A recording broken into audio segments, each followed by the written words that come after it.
marsupials, and street mimes to the Book of Very, Very Bad Things podcast. I'm your host, Peter. I want to thank you all for tuning in once again, and please like, subscribe, rate it, review it, whatever people do. I've been getting some great feedback thus far, and I just wanted to keep rolling in. I want to know what you think. I want to know who you want to hear from on this podcast. This is as much yours as it is mine. I know I've said it before, but the Patreon page will be up very shortly. I'm just trying to weed through what some of the perks will be, trying to make it worthwhile for everyone, so please bear with me. It will be live within the next few weeks. Our guest this evening, Ghautika. It's a distillation of influences that may seem disparate to the uninitiated, taking elements of SoundCloud and trap rap, Norwegian black metal, early aughts emo, noise, post-punk, and darkwave. He's harnessed these flavors and concocted a sound that is dark and danceable, bleak and bouncy. We speak on subjects as broad as the scope of his influence, skateboarding, culture, personal relationships, life in a post-Slipknot Iowa, local legends, the paranormal, dating sites, love, and death. This is music made by someone who loves Ghostemane as much as he loves Lycia, which is an incredible little dichotomy. I enjoyed this interview very much, and I certainly hope you do as well. And with that, loyal listeners, I proudly give to you Ghautika on the Book of Very, Very Bad Things podcast.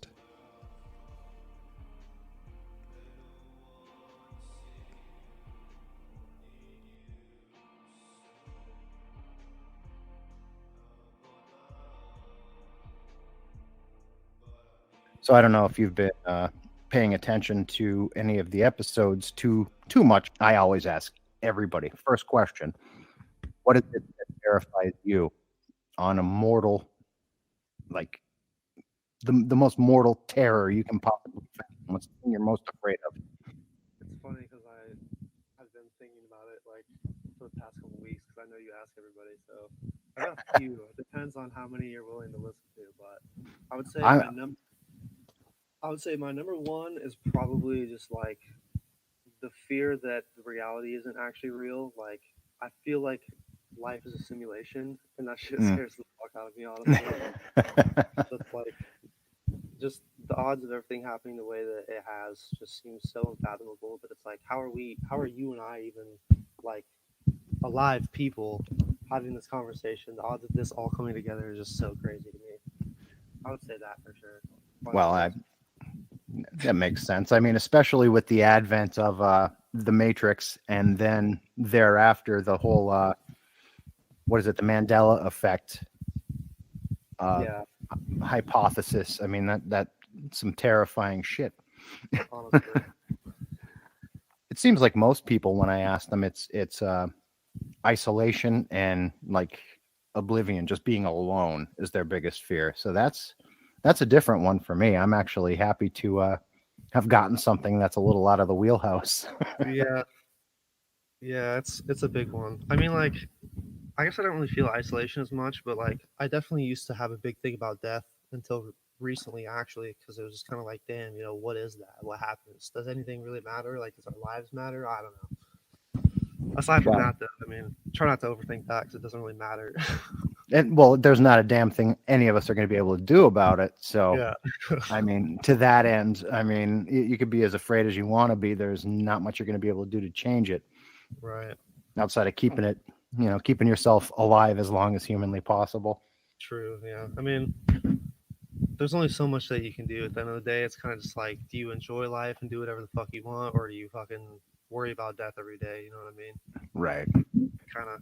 But I don't know. There's shit like supernatural shit that I don't know. Like I believe it, but I've never personally witnessed it. But like people have serious stories about that, and you have to wonder, like, I mean, there's gotta be something going on if this shit's happening, right? Well, I mean, I guess energy can't just like die or whatever. So well, it can neither be created nor destroyed, only harnessed and redistributed. So, sure. there's a Tara from Lycia did an entire podcast with me, and we only got through like 3 hours of it. There's a lot more to go about the house I'd grown up in, which was haunted. I mean, there's no getting around it. It was haunted. And I mean, I'm a believer. I'm a firm believer. I may be in a minority there. I may not, but I certainly think that it exists, and I'm not entirely terrified of it, but it can keep you up at night. Makes you wonder, like, what happened to these people to make them end up like this. You know what I mean? Right. Or like, how is it even possible for us to like see that with our own like eyes? You know what I mean? Well, yeah. Or feel it, I guess, because sometimes it's just a feeling, you know. Well, most people I know, it starts with feelings, and then they hear more than they see. And once you get to the point where you can see things, that's more on the actual entity or whatever you want to call it, the energy that it's capable of expressing. Right. But we can talk about that all night, and we'll never get to the bottom of it because there are no answers. No, never. So how old of a human being are you, sir? I am 23 years old this year. 23 this year. And when did you start putting music out? I started putting music out shortly after I turned 21, I believe. I started making beats when I was like mid-20, and then my girlfriend at the time finally convinced me to get a microphone and just start recording. And so I put my first song out 2019 when I was 21. Wasn't a good one, but it was a song. Well, I mean, we all start out somewhere, Yeah. It's fun to look back at. Well, I mean, it's part of the roadmap. I mean, you're not going to become good just out of the gate. You're going to have to make some mistakes along the way. You have to learn from something. That is true. It's humbling. It is humbling, but I don't know. I think I think the bare bones, the warts and all, that can be as beautiful as anything the Beatles pulled off in their late period too. It's where it comes from more than the execution almost, especially with the types of music that you're involved in and I'm involved in. There's that punk undercurrent to it. So what was your first who was it that inspired you to start making this sort of music though? Was there like a pinnacle group that sort of inspired you to be like, okay, this is what I want to do? This is gonna probably sound super crazy now, but like I think the main influence that made me start making music, or the thing that pushed me all the way, was Lil Peep. Right. Because it was mainly just like his story and his come up, and also his sound was just so like melancholy and emotional. And at the time, that's kind of how I felt, because I was super like broke up over girls and shit at that time. So sure, it got me going. And then on top of that, Ghostemane, Suicide Boys, kind of just like the main like underground shit going on, I would say. Yeah, like the oh, go ahead. Suicide Boys, like goth boy clique stuff. Yeah, the goth money. Suicide Boys kind of were my biggest influence, or at least Scrim was my biggest influence for beats kind of style, like the trap beat, because I love his Memphis funk style. But like vocally, I kind of went more for singing, just because I was into the Peep thing, and I realized I couldn't rap very well, and like I can rap kind of now, but I think first, I really wanted to sing, but my voice couldn't do it because I'd never like sang before. It was kind of a struggle, but a couple years later, here we are. It works. Yeah, I mean, it seems to be working quite well for you, especially like looking at what you've just released. I mean, this sounds like something that your Lil Peep or anyone in that diaspora would have come out with. It's in that same quality level, and that's why I had wanted to have you on, because you know how this stuff goes, man. 6 months from now, you could be popping, and I would have reached out to you, and you've been like, fuck you, whatever, dude. I don't know. I mean, the whole music coming up thing is super crazy, and I don't even think about it anymore. It's kind of nice because I'm just more so focused on like actually creating art and like doing stuff with Tyler, who's my like you listen to the song, from Still Dead. He's the second Yep. dude on there, and we do shit together. So I'm more so just concerned with progressing as like a group and like a solo person than it going anywhere. Right. To be to be honest with you, but Well, that's for the best, because when you focus on, the business end of it, you lose the soul. I think so too. Yeah, I would really much prefer it be like a kind of underground forever thing. To be honest, I Mm. mean, sometimes you don't really get a say or a choice in it. It just depends on what happens. But like, I would really prefer just to play like small venues and basements if I had a say in it. You know what I mean? Right. But But but the thing is, as stuff like this progresses, take it from me, growing up in the punk scene, and then 1991 hits, and Nirvana explodes and Green Day explodes, and bands that I used to go and see in bowling alleys and basements are now, at Lollapalooza 91. And yeah, things have a way of surfacing and then going back underground. And I almost think that the whole I hate to call it goth trap or whatever people want to label it, it already started to really have a come up, per se, with people like Lil Peep. But this isn't the first go around for music quite like this either. I mean, back in the 90s, we had Gravediggers, who are a precursor to all of this, with really. with the RZA. I don't know if you ever listened to the Gravediggers, but that's like they were like original wave horrorcore. Sure, yeah, that's And cool. Kind of like Memphis type stuff or the southern rap. New York, You really? Okay. Gravediggers was Prince Paul.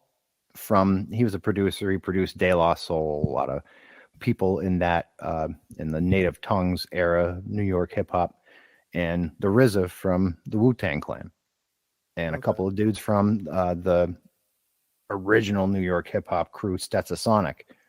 And they just decided, all right, we're gonna do songs about horror movies and serial killers.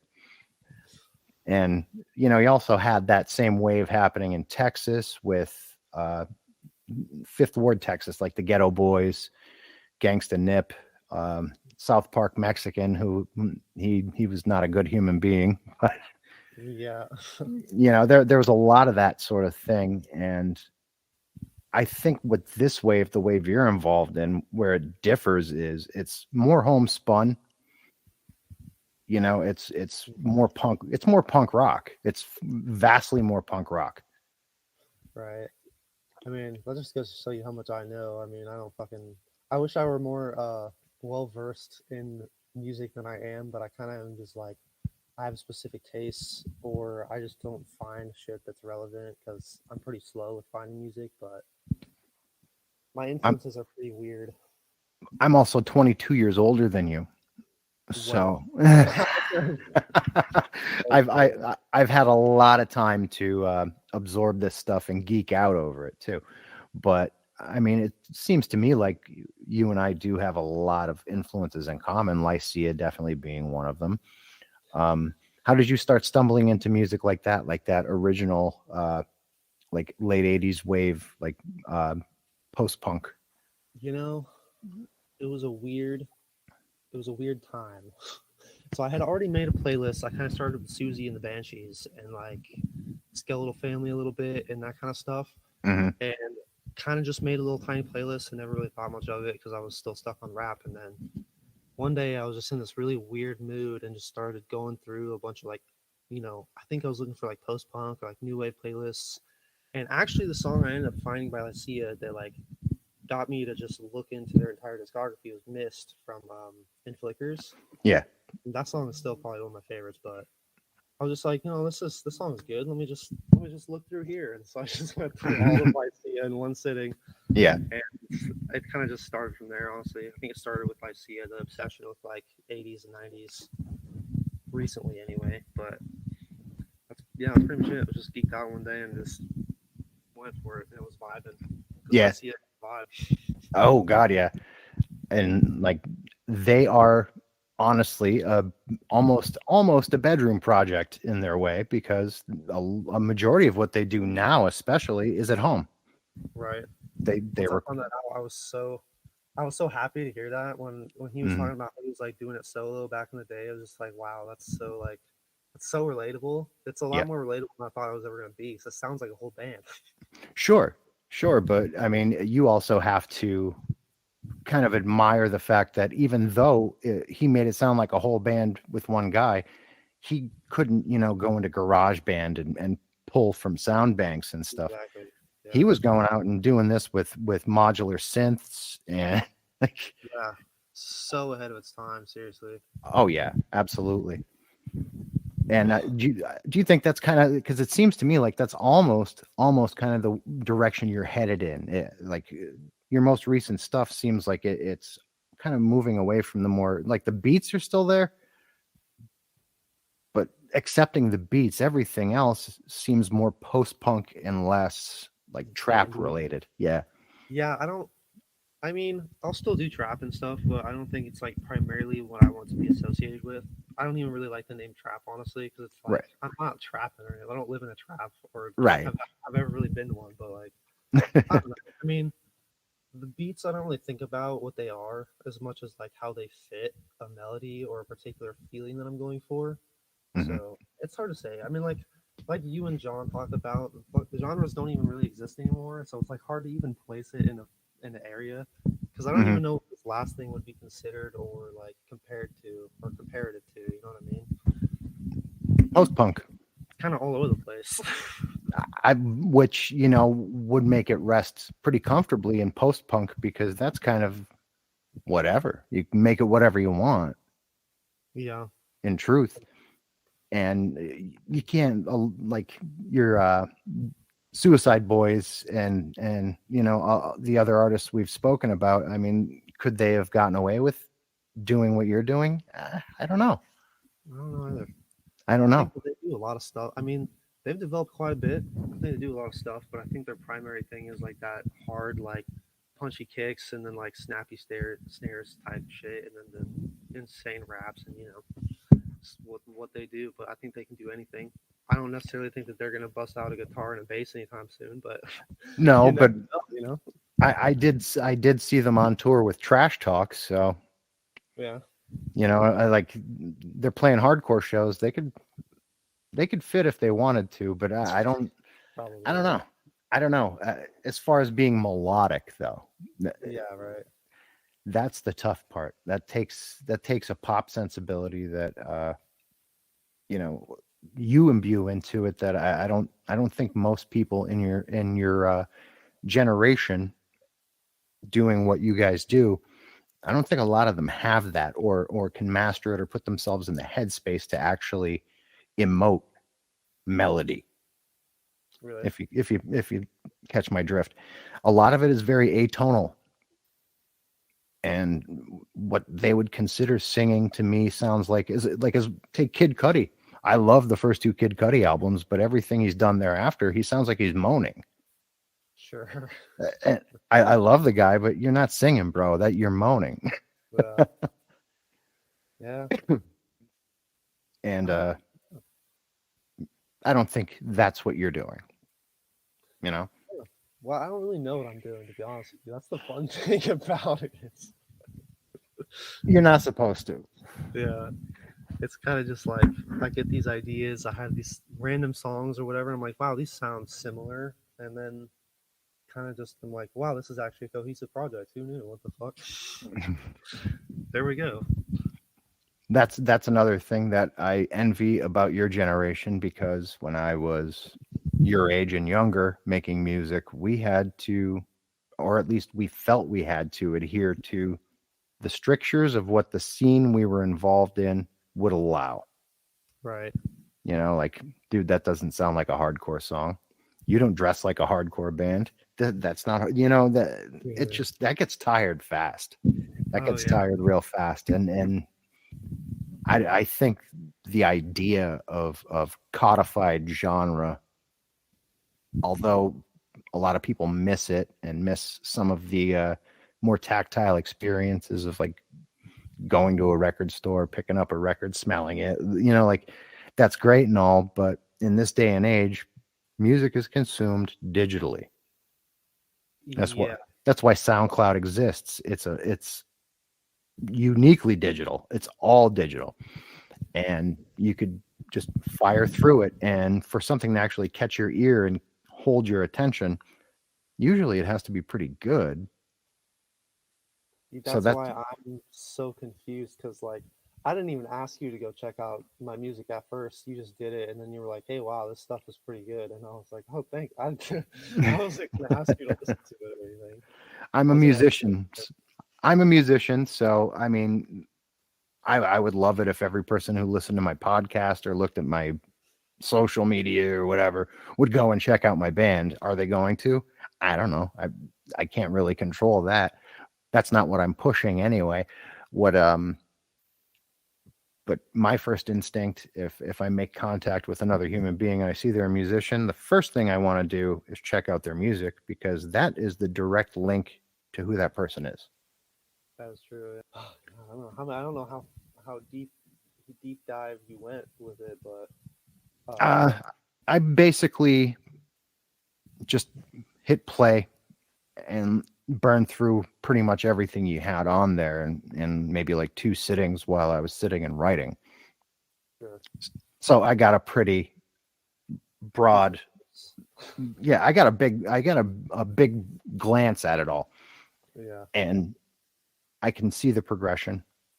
I Hmm. enjoyed the progression, but I really, really enjoy the most recent songs that you released. The things Yeah. like when you message me and they're like, "Dude, here it is." To me, that was the nail in the coffin. Here we go. Yeah. Yep. Something's starting here. Something's arise. Yeah. Yeah. It really piqued my interest, and it really did remind me of people like you said, like Susie and the Banshees, and what people would, I guess, equate with goth, but that word makes zero sense. I mean, they're gothic. That's a movement in architecture. Yeah, that's true. I think about that sometimes, honestly. Hmm. How we got mixed together and all washed about. I'll never fully understand it. I mean, it was all post punk at one time. Right. And like that's kind of, I mean, I would say that's probably stereotypically the vibe that I go for. And like me and my girlfriend are probably, if you just looked at us out in public, you'd probably be like, oh, look, a gothic couple of people there. But like, I mean, we don't really have labels. I don't like to like label myself with anything in particular, just because people are gatekeepy about that kind of shit too. Yes, they are. I'm not trying to like defend my like style or anything. So I'm just like I'm dressing up, I guess. I don't know. And it's not like traditionally anyway. Anyone who was gothy when I was growing up, they didn't skate. Yeah, It just that's kind of a newer thing. when I was a kid, if you skated, you were pretty much a punk. Yeah, You know. it still kind of is that way. I don't really see a lot of people too. Like, actually, there's this one dude that skates to the skate park I see, and he's like, he gets fucking like dressed out to go skate, and it's crazy. I talk to him every time I go there, and he's funny, but he's like got all the chains on and like the chokers and the like spike fucking wristbands and shit. I'm like, dude, you're crazy. Yeah, that's kind of like that would get in the way, I would Yeah, think. that's how I feel. I mean, even like when the big pants, and I was a part of that wave back in the early 90s, like the big Jenko pants and stuff. When everybody was rocking that skating, to me, like I would trip over my pant legs. Yeah, I had to like size down a little bit. I was like, yeah, I can't really get any freedom of motion with this. I mean, unless you feel like eating it all the time just to look cool. yeah. Dude, people get crazy with the baggy pants, like almost to the point where it's like, okay, these are a little too baggy right now, dude. Like, where are your legs? Where do they start? Where do they end? We used to have a joke back in the 90s, and actually the fanzine I wrote for did a piece on it. It said there are baggy pants, and then there are illegal pants, and we deemed anything anything that if you appeared to be floating about in a ghostly fashion, like no feet, can't see your feet, can't see your legs, it just looks like a big wash of denim, illegal. Yeah, those are definitely illegal fans for sure. We'd punch your scene card, you were out. Yeah. I mean, there's waves, you know. I mean, I think we're in a baggy wave right now, but the tight pants are gonna come back, you know. I I I got caught up in that one too. Yeah, Like about 15 years ago, 16 years ago, I got caught up in that. That was too damn much too. It's hard yeah, to keep up, like especially as you get older, you just really don't care anymore. That's why I'm like in a flannel.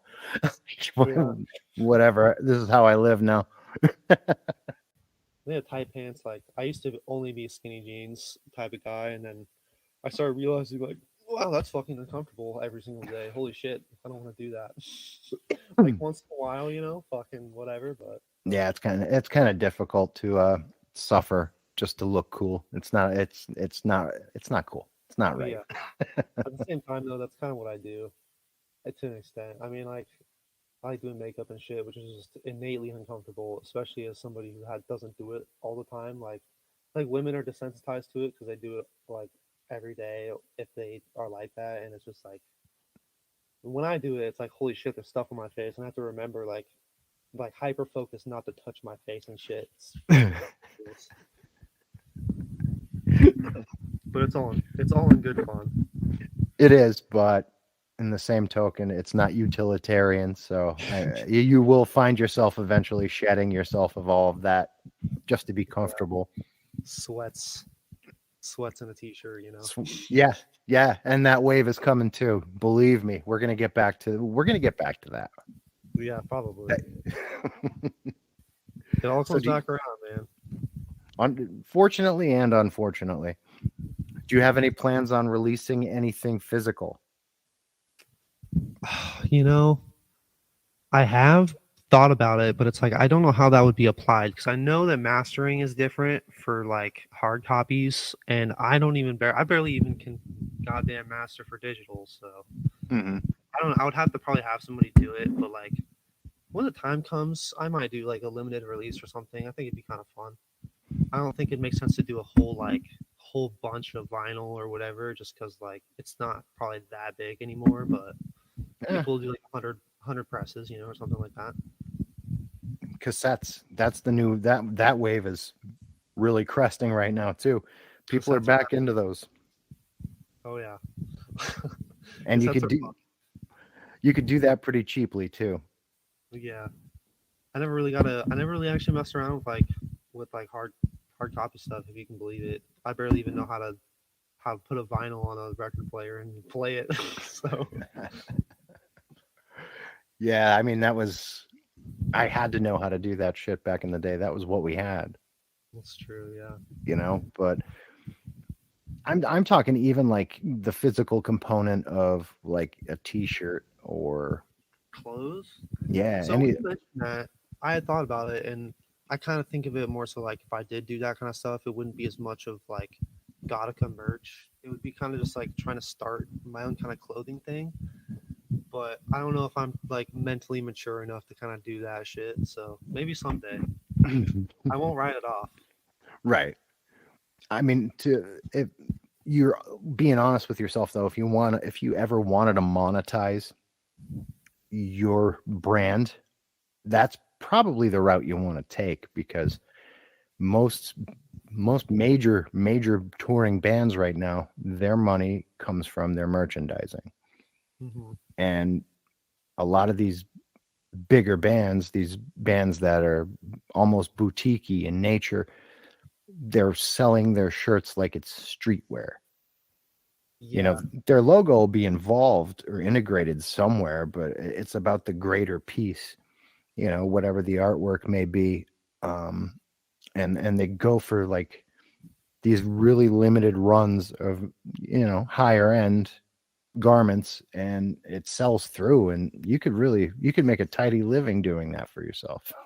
Yeah. And honestly, I think I would prefer it that way because like I'm not a huge fan of like typical shit just printed on like a Gildan or whatever. Like I like comfortability and also style at the same time.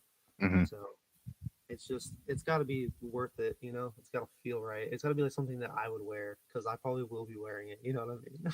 Oh yeah, of course. I mean, that's why a lot of these bands they and these the whole bootleg T-shirt wave is massive now too. And if you can get it, people are printing on Comfort Colors or Shockaware or some of these like higher end garment suppliers. And you pay for it, but it's completely worth it because I mean, even if you're gonna wear it and then flip it on eBay, there's going to be a market for something like that. That's the new what's happening right now. Nobody gets rid of their clothes at the Salvation Army anymore. you know Right. so I mean, like I'll donate my shit if it's something I don't think anybody would buy. But and on the like flipping clothes thing, I truly have a question here because like yeah. people think that like selling tour stuff that they're gonna get hundreds of dollars, but it's like I've seen certain tour shirts and like hoodies and shit for sale for like months now that nobody's buying them for the prices they're asking. It's like when are you just gonna be like, okay, I'm gonna keep this, or just like make the price reasonable? This shit is ridiculous. Well, they were riding that particular wave because for that couple of months or that year, tour shirts were the new what's happening. So it was fetching Yeah, ridiculous amounts of money for a brief amount of time, and everyone still thinks that they're going to get rich quick on something they bought, wore twice, and stuck in their closet.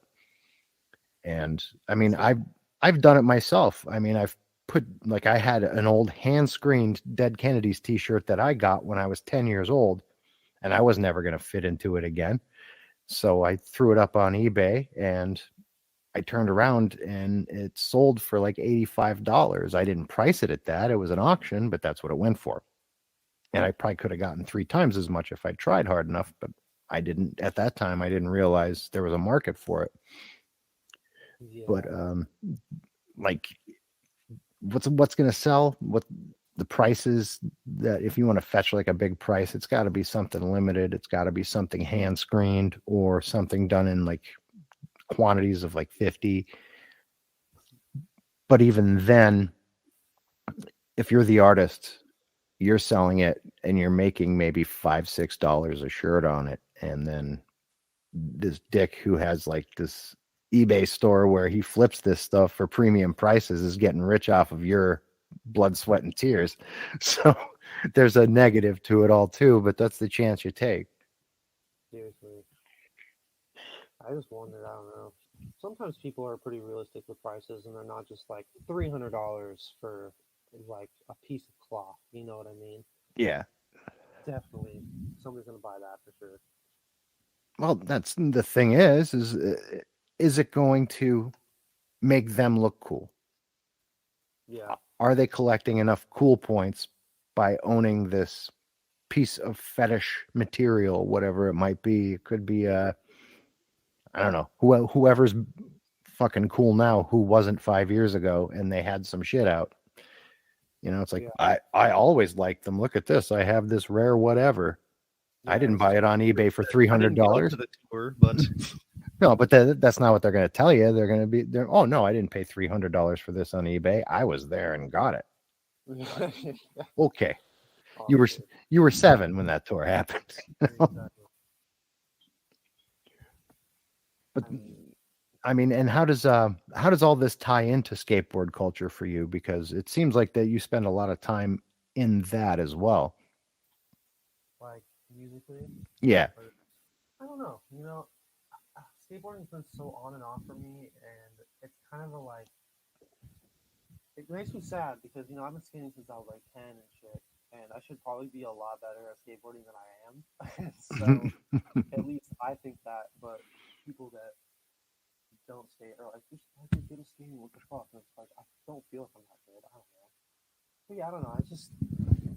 It's always been something that's been a part of me, and every time I don't do it for a long period of time, I'll just come back to it. So it's like now I'm just kind of committing myself to it in my body because it's like my body's already fucked up from it. It's not gonna get any better. I mean, might as well do some cool shit and just send it. Yeah. Yeah, So because truth be told, I'm healing right now from a surgery from something that came from skating yeah, and playing baseball too, but mostly skating. I mean, I had a knee replacement already because of skating. I had uh, what is it? My ACL and MCL replaced skating. Now I had my foot completely like all screws and plates and junk put in it skating. jeez. And all amounted really from one accident, like umpteen years ago. Yeah, I mean, you're doing that. You were doing that real serious, like spooky shit. I don't know if I could ever do all that, but What commend I skate and commend you vert? for vert. Yeah, but just airing out of that shit is like, what the fuck? Like, why? How do you do that? And I think that's straight, growing up in the 80s and worshiping vert skaters in the 80s because that was the wave back then. That was when I got into it. That's what it was. Street skating wasn't really popping off like it started to in the 90s. Growing up as a kid, you'd see a skate video. It wasn't street skating. It was like guys like Tony Hawk and Gator skating pools and skating vert. And that was it, and street skating popped off soon thereafter. But even the street skaters in my era came from skating vert first. A lot of them did. Quite a lot of them did. So there was a lot more risk taking that was inherent to it because we were all addicted to getting air, you know. That And seems addicting. It does. I I mean, don't there's even know how you do it. it's it's its own style, and a lot of it's just not being afraid to get hurt. Yeah, I mean that's You a know, big part of it for sure. just like doing handrails. You do like a steep 8 set handrail. I mean, you're taking a chance with your Yeah, junk. You know what I yeah, mean? You that board snaps. I mean, that maple, those plies will give way. I've seen it happen to people come right down on themselves and they're out. Like you don't see them again for 3 months because, they did something horrible to themselves. you know. yeah. So the chances are there whether you're skating vert or street, truly. That's true. Yeah, yeah. Yes. Oh, yeah, I don't know. It's weird how the two things mix together over time.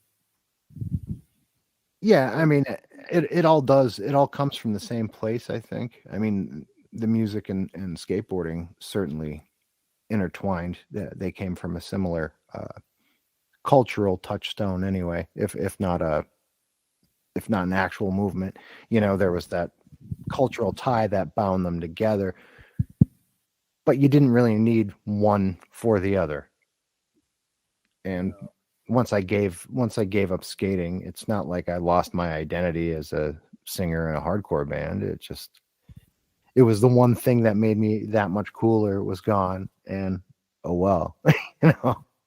Yeah, and it's weird because I think about it and I'm like, man, I don't think anybody outside of people who skate think skating is cool, but like, You'd I be think it's su- fucking cool. So you'd fuck be everybody. very surprised. I mean, we're in the Olympics now. Yeah, that's true. It's not just the X Games anymore. Like Warp Tour expositions. Like it's real now. It's a recognized sport. People can't deny that. I personally kind of reject the sport aspect of it. Like, it definitely is a physically strenuous activity for sure. But I see it as more of an art because each person skates differently. You know what I mean? Oh Like yeah. everybody skates an obstacle differently. It's kind of just it's more like who you are as opposed to like, oh, fucking sport. I guess that's just how I see it. Well, I mean, I would if I were to liken it to another sport, it would be boxing, only because in skating and in boxing, you can legitimately have your complete own style that may make no sense to someone else on the outside looking in at it, but still be successful. Right. Because I that's true. you look at Mike Tyson versus Muhammad Ali. Muhammad Ali had let himself get the shit kicked out of him because he could handle it, tire the other guy out, and then come in at him with a flurry and hit him with some short punches, nothing really strenuous, and knock dude clean out. Whereas Mike Tyson had come in and within 25 seconds the match is over because he hit the guy so goddamn hard he almost killed him. Yeah, it's fucked up. Yeah, but in the same token, skating's like that because, you know, even when Bam Margera was a legitimate pro skater, he was an ugly skater. His style was very dirty, very very Pennsylvania, actually, because that's where I'm from. That's where I'm at right now. Pennsylvania, we're kind of known for that, not like more grimy style, like the whole Love Park movement. They weren't all pretty skaters. Not everything was graceful. Sometimes it was just about like tweaking it, and you know, you get the trick, you stick it, but it doesn't have the same kind of style, and that I think is inherently Pennsylvania for some reason, because that's where they all popped off too. They all popped off in Love Park. Yeah, I forget that's where that is. Yeah. And didn't something happen to Love Park, or is it still there? Is it still a spot? Love Park's still a spot, but I don't think they're really letting anybody skate there anymore. I haven't been there in a few years, but last I'd seen, there were signs everywhere, no skateboarding, no bicycling, and they were enforcing it because there had been a lot of injuries there that, you know, people's parents were suing the city, and it got nasty, got real messy. Yeah, that's rough. Back to the music side of things, though, you said you're starting to move with other people musically. Yeah, you're starting to get more collaborators. Is that something that you see in the future, like actually putting together maybe not so much a band, but a collective? Well, me and Tyler we've been doing I've been doing music with him since I started. Basically, I've known him, so he's a big part of it for me, and like we actually bounce off of each other. That's kind of like where our inspiration derives from mainly. Mm-hmm. I've just been listening to his music a lot lately, and it just inspires me to make more shit. But I digress. Anyway, we have actually a group. It's called Still Dead FM, mm-hmm. and the rap song you listened to, probably Washing Pole, was on Ghost in the Shell, which is a Still Dead FM project. So we've been planning on doing some more projects together soon, but yeah, I don't know, that's our thing. I don't really want to like do it without him. I don't think it would work as well. He's like my other half musically, you know what I mean? Yeah. His music is super insanely terrifying and cool and weird. He's big into noise. Oh, like actual like industrial noise? Yeah, it's very spooky. I don't know how he started doing it as good as he has, and he doesn't even listen to noise music. Is the crazy shit? He's inspired by black metal, but it's like black metal inspired noise music. It's terrifying, but I love it. I think that's a great combination, actually, because you know that whole early Norwegian wave of black metal, like with even Beharit and you know, Dark Funeral, all of it just had that underproduced, tons of gain, real fuzzy, playing inverted chords at ridiculous speeds. It just like there's nothing about it that should make sense or sound good, but it's so good. It's so nihilistic. Like, I'm glad to hear that you like it, because honestly, it's probably some of the only metal that I can actually like tolerate. And I don't really listen to it all that much, but I'm not big into like, I used to be I wouldn't say super big metalhead, but I used to listen to like deathcore and all that shit because I was like an angry, angsty teenager. You know what I mean? That was my shit. Yeah. I don't know if you know who Infinite Annihilator is, but I used to listen to that. Oh, I know Infinite Annihilator. Single day. I used to play in grindcore bands too. So, I mean, like that was also a big part of my experience. But you know, Infinite Annihilator's a little after my time, not by much. But I actually thought they were pretty good. Yeah, there's something about the wavy, like almost I want to say like Sahara sounding guitar with just Mhm. the not okay amount of kick drums happening. It was just fucking so good. I think I think a lot of those bands did go for an overproduced sound eventually, though. Yeah. Um, like there was something about 90s death metal and black metal where like the best it was going to get was when like Cannibal Corpse or Deicide would go to this place in it was in Florida called Morrisound. And Morrisound, they had this level where it was never great, but it was never terrible. It kind of stayed right in the middle, and it worked out really well for the amount of aggression they put into it and how guttural it was. But I think once the production gets to like that next level, it stops sounding like metal to me almost and starts sounding like industrial music. Yeah, I'd have to agree. There's something about the style, the vibe of like this was made in a bedroom with one microphone and we all played live together and just Yeah. sounds like a vacuum. You can barely hear the guitar because it's distorted all weird and shit. Yeah. That shit's amazing. I think that's why I gravitated to grindcore in the late 90s, playing in grindcore bands, because it was more punk to me.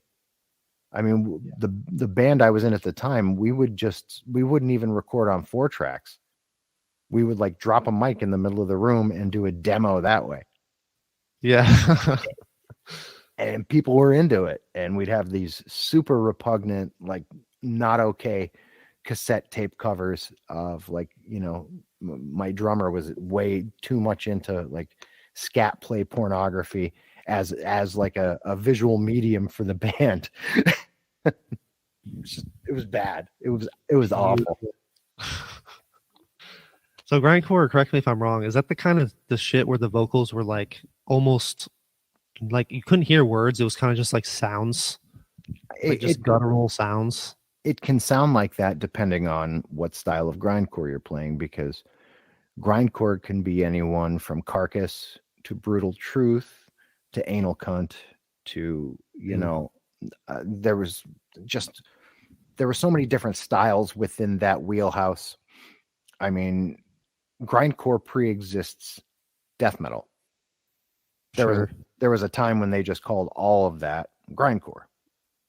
Not until the band Death came out did it start to get codified and be like, okay, we're not grindcore, we're death metal, or we're not thrashcore, or crossover was another thing. Like there was this stuff. It gets real tricky. It gets real tricky to call yourself anything. But in that time period, you had to have a genre. You had to have a selling point. Didn't matter what it was. Yeah. So wait, hold up. Death metal is based off of a band called Death? Well, the term death metal is pretty much based around the band Death. Yeah. Okay, that's super crazy. I would have never guessed that, but I totally should have known. It's so on the nose it couldn't possibly be the answer, but it is. Yeah. Because like how how black metal. Oh God, sorry.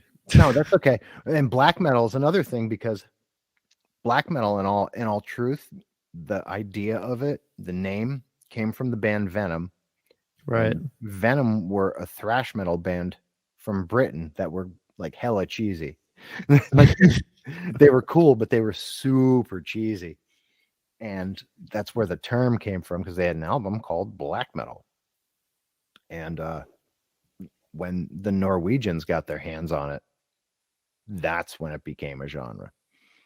But what blows me away is the fact that if you listen to black metal, the album, and then you listen to like black metal, the genre, it's like, how the fuck did this come from that though? Because what? Satan. It all comes from Satan. Yeah, it must be. Well, that's the answer you get whenever you see the interviews of oh god, what's the guy's name? Gall.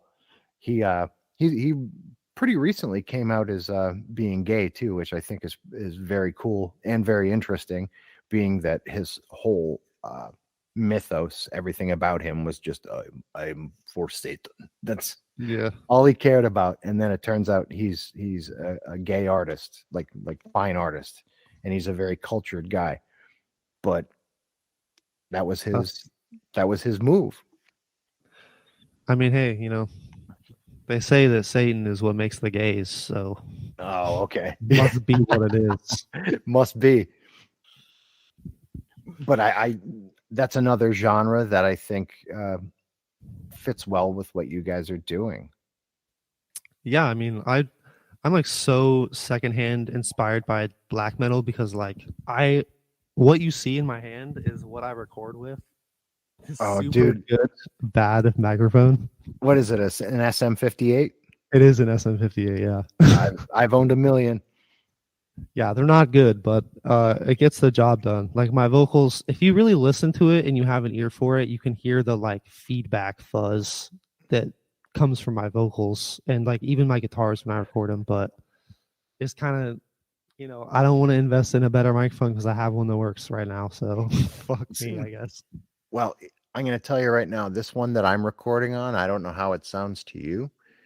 It is less than $100. It's an MXL 990. You can get it for right now, I think $60 on Amazon. And it is a studio quality microphone. It sounds just like the Shure 770 that I also own that I'm not currently using because I wanted to clean it up. Fair enough. So you can get stuff like on the cheap that's really good. You just got to know where to look for it and what you're looking for. That's true. Also, another part of my problem is we're not in my bedroom right now, but my bedroom is extremely small, and that's where I have all my shit set up. So, like, I can't really have like a stand or any of that shit. Like, obviously, I could probably hold that, but it's just also perfect right now that I'm not worried about changing it. No, listen, if you find a formula that's absolutely popping off for you, I mean, that's you should great. see it because it's my laptop on like this little tiny like wooden table, and then I have my shit on like what do we call those things next to a fucking bed? Side table, whatever the fuck. Bedside table, whatever you want to call it. Yeah, that next to it, and I just have my like equipment over there and my headphones and shit. And it doesn't make any sense. It doesn't look even like a studio remotely at all. Besides the fact that I have like some sound deadening up on the walls. Yeah. For whatever reason, whether or not it does anything, I don't know, but it's there. So, it does. It takes some of the reverb out of the room, and it deadens the noise for other people on the other side of the wall. Yeah, it's mainly just for like my roommate because he's literally on the other side of the wall. So I was like, hey, maybe if we can make this a little quieter for him, might as well. Yeah. So you're not living at home then. You're in an apartment with a roommate and all that jazz, huh? No, it's a house. The situation is weird. So we were living in an apartment together, and then his dad got a divorce, and he had a cabin up in South Dakota. So he was like trying to go live up there, and he basically was just like, "Will, I'm gonna need you to live here." And then he pretty much just offered me to live there with him. So we live in his dad's house, which is on a family farm. It's kind of a weird situation. You would think it's like out in the sticks, but we're actually right next to like a ton of massive buildings because Facebook is like right across the road. Oh, it's kind of super fucked up, but it's kind of cool. Like, it's private. Like people don't bother us because our road is like super secluded. So it's pretty sick. That sounds like a pretty awesome situation to me. Yeah, it is pretty nice. It's also good just if I need to like feel isolated for like musical or artistic purposes, it's pretty easy to do that because I just am isolated kind of. Yeah. Which is nice. Not so nice in the winter though. No. I mean, I had a similar situation when I was 19 and in college. My buddy's grandmother died, and we ended up living in her house in this community that was inhabited primarily by people from New York who would only stay there in the summertime. So this house was juxtaposed by an entire community of empty homes. We were the only people there all winter, so nobody plowed, nothing, and we would get snowed in for like a month and a half at a time. Ooh. But I got a lot done artistically in that. Well, yeah, I'd imagine you can't go anywhere. Yeah. God. And they had a community pool that was drained out in the spring and summertime. So I used to just kill that thing. Fair enough. I would bomb into that thing, and that'd be a week at a clip. I'd be gone. Oh yeah. They used to make pools different, man. Now they're all square and shit. Well, it's cheaper to make them square. Yeah. It's not skateboard friendly though, damn it. No, it's not. And I think I'm probably of one of the last generations to actually bomb pools. Possibly, yeah. It's kind of because, like, skate parks have pools in them half the time. I mean, or just some kind of transition that it can satisfy your needs. Yeah. Yeah, I mean, we even have skate parks that are similar to that in this area, which is a shock because I am in Nowheresville. But to me, it's just not the same. Yeah, I feel you. There's something about that authentic shit, About it being illegal. That was the part that yeah. I think was the most fun. Yeah, it's something that, I mean, like, it's good that newer skaters and shit have like places to do that, and like I don't ever have to worry about street spots because quite frankly we don't really have good street spots here. Mm-hmm. So like parks are kind of the way, but like street spots are kind of just, they're too good. Like that's where like the good clips come from, because that's where you get to be really creative. You have to actually find an obstacle. It's not just there for you to skate. Yeah, you know what I mean. That's what was really dope about the it's like a strip mall in the center of town where I grew up here. There was like a Kmart in it and a bunch of other like half-ass stores, and around the back end of it there was a massive loading dock, so there was just tons of gaps and great places for frontside grinds. And oh my god, there was even this area where it was like a way station that didn't get used anymore, and we would use it as a box. And we would just kill it. We would kill it until the police would show up, and then we'd be kicked out for a couple days, and then we'd be back. I don't know. All walks of life come from skateboarding. All walks of life get into skateboarding. So it's hard to really say that it's one particular type of person, Mm-hmm. Most people think it's just freaking like, young drug doers or derelicts that are doing it out here. But like, I see older people and like kind of just normal ass people skating all the time. It's just a fun thing. Well, the way we moved, most of us, I wasn't, but a majority of the guys that I skated with and went to shows with were straight edge. Right. Hardline, like straight edge. Like getting into fist fights with kids who smoked at punk shows. That kind of dude, what? Yeah, dude, that's what it was. That's how they moved back then. Like straight edge was a religion. That's and fucked. The fact that they fucked with me was great because I was never ever straight edge, never claimed it. But I didn't, my extracurricular activities I didn't put in their face. And, sure. It was all good. But it's kind of funny because the one dude who is completely whacked out now, he was the most hardline of all of us. Like this dude, he got into Hare Krishna, and he was a strict vegetarian, straight edge, hardline straight edge, preached it. And he just got arrested for robbing a Target for vacuum cleaners to return for cash to other Target stores for money for heroin. And this dude's my age. He's 45 years old. Jeez. 45 years old, still like pulling licks, Man's hustling, dude. Jesus. Yeah. Trying to pull licks at 45, thinking he's not going to get caught. And I don't know. I guess I turned out pretty well considering some of the people that I moved with. Yeah, I'd say so. Shit. But I think every aspect and everything that was like kind of satellite to skating and music back then, your generation is like fulfilling on that promise, because your music now is a combination of the hip hop that we were into and the punk that we were into and the metal that we were into, and like you guys kind of just threw it in to a blender or something. I don't know how you guys distilled it all into one just piece of music, but it's all there and it's all obvious of where it came from, but it's absolutely unlike any of the things that it came from. Yeah, like I said, I really honestly wish that I had more of an idea of what the fuck's going on in my head or how this shit gets applied, but like, fuck, it's so random for me, you know what I mean? Yeah. It's just I don't know. I feel like I've finally found a sound and it's just like, this is what it is now, you know? So what do you got cooking next? Are you thinking about doing like a long form piece of music, like an album, or are you just kind of more concentrating on putting out songs, like just throwing one out here, one out there, doing it that way? I actually have the name and pretty much the cover art for my next thing established. So it's kind of just like making songs around what the idea is. So it's like, it's random because sometimes I'll just be like, okay, I have this idea, let's do this. Or I'll just be like, I have no idea what the fuck's going on. Let's just make some songs and then put them into a thing. I don't know.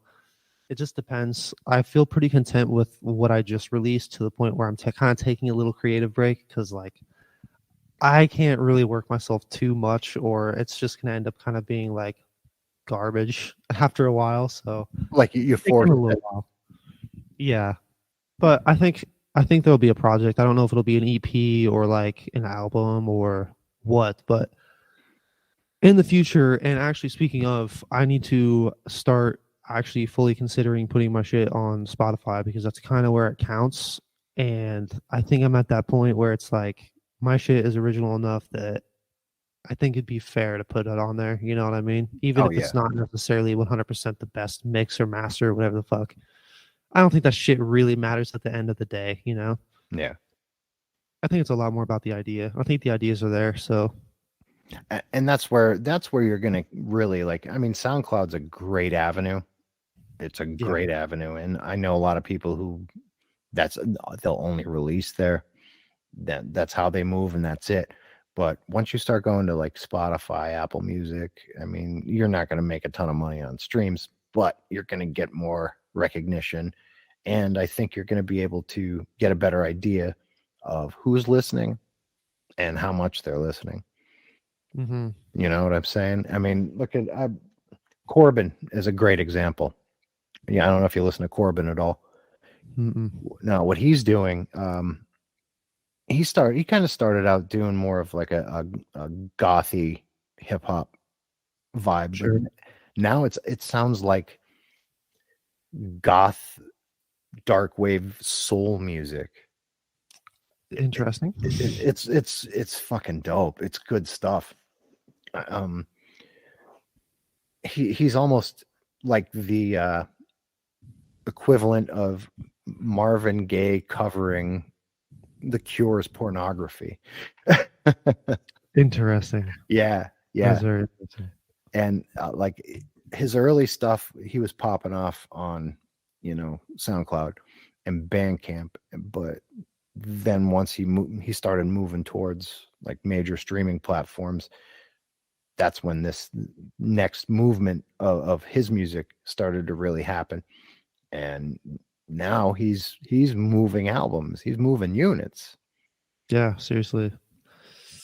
It's kind of just the way. I mean, Spotify itself will push your music, but then also if somebody finds your music and they have like a pop-in playlist that people actually listen to and they throw it on there, then it's like it just goes. You know what I mean? I actually have a song on Spotify that I was a feature on that this guy got put on a playlist, ended up hitting like 30,000 or some shit, and I kind of disassociate from that because it's like it's kind of more of the emo trap side of the shit that I used to do, but that's just kind of like how I mean, you get it into the right place, people hear it, people either continue to listen to it or at least it just got the plays.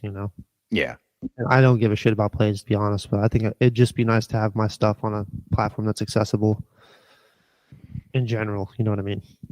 Well, I think the plays will start to matter for you when you start to realize that there are people actually listening. I mean, it doesn't matter financially so much or clout wise, but when you start to feel that level of interaction with a group of people who really enjoy what you're doing, You'd be surprised at how much of a fire that lights under you to make the next move.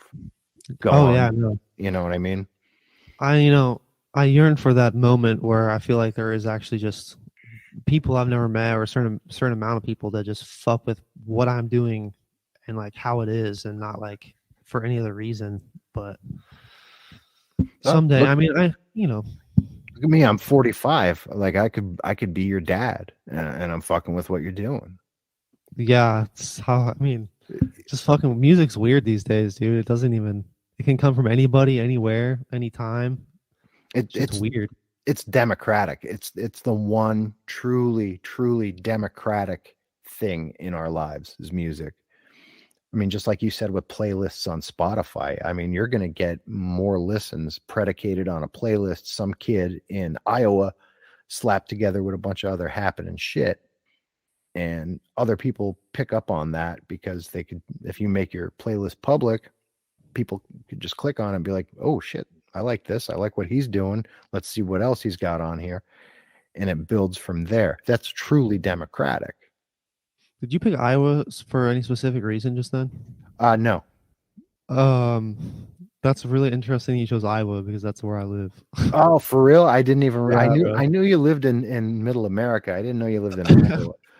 I was like, hold the phone. What the fuck? I had no idea you lived in Iowa. The only things I really know about Iowa is Slipknot's from there, and I was I was there once, and we passed through, and it was really pretty, and it was really flat, and then we were out of it. Yeah, it is definitely kind of a travel through state. I see more of the beauty here just because I see the shit all the time, but at the end of the day, there's nothing super rocking going on. I mean, people usually don't even come through Des Moines, which is like the capital, the biggest city in the state. So I don't know. I'm trying to move out of here actually. Yeah. Yeah, So, I moved out of northeastern Pennsylvania twice, and for some reason I keep landing here right back to the nest. Yeah, something about home, dude. I hope that it's not like that for me, but shit, it sounds like that for most people. Home is where your mom is. That's just how it is. I'll say that. For me, anyway. I'm a fan of my mom, though. Yeah, I love my mom and shit. She's kind of a little much sometimes, but she fucking serenades me in love and affection all the goddamn time. So, yeah, I'm moving away from her, so I'm trying to start something, and I can't start it here because nothing fucking happens here. So, well, like I said, Slipknot's from there. That's true. I mean, like, shit was happening at one point for sure, but I don't really like the people here, the scene here. They don't really acknowledge me. I know that they've heard of me and shit before, and I've heard of all them, and I've like tried a couple times, but it's just like it's super weird. Like these guys have like a couple thousand plays, and then they fucking have this ego and shit already, and it's like, guys, do you know where you live right now, dude? Because it's fucking Iowa, man. Yeah. Like, what are you doing? It's just weird. I don't know. The weird ego from people around here is bizarre. So I just don't fuck with that. And it's not exclusive to where you're from. No. It really isn't. It is everywhere.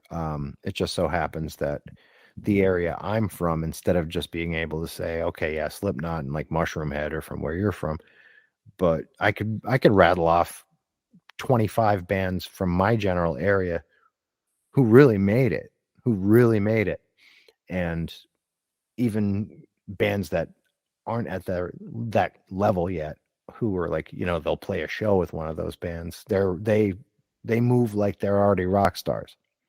Yeah.